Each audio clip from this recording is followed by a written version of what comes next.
Mas paiigtingin ng pamahalaang panlalawigan ng Isabela ang pagpapatupad ng RA 10054 o Motorcycle Helmet Act of 2009 kasunod ng pagdami ng mga aksidenteng kinasasangkutan ng mga nagmamaneho ng motorsiklo.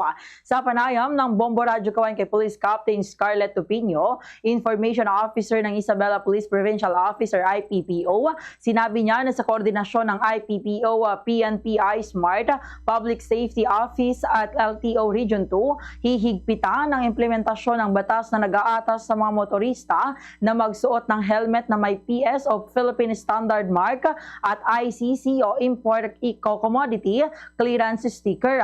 Layunin nito na mapababa ang bilang ng aksidente at masiguro ang kaligtasan ng mga nagmamotorsiklo. Batay sa datos ng IPPO, mula unang araw ng Marso hanggang Marso 18 na itala ang 44 na aksidente kung saan 42 ang kinasangkutan ng mga nagmamaneho ng motorsiklo.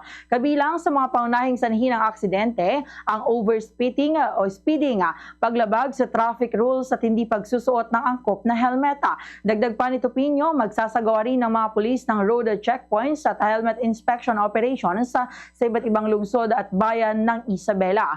Binigyang din ng IPPO ng mahigpit na pagpapatupad ng batas ay hindi lamang para sa legal na obligasyon ng mga motorista, kundi para sa kanilang kaligtasan at proteksyon mula sa malubhang pinsala sa aksidente.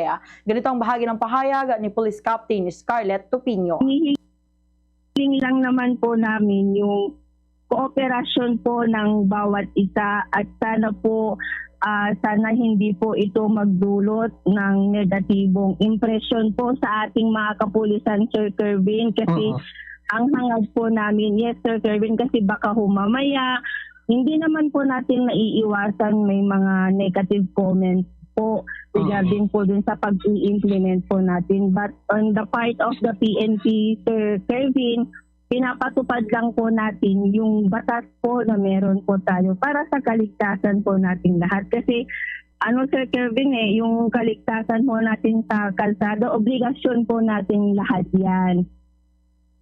Fast sa Radyo Bombo!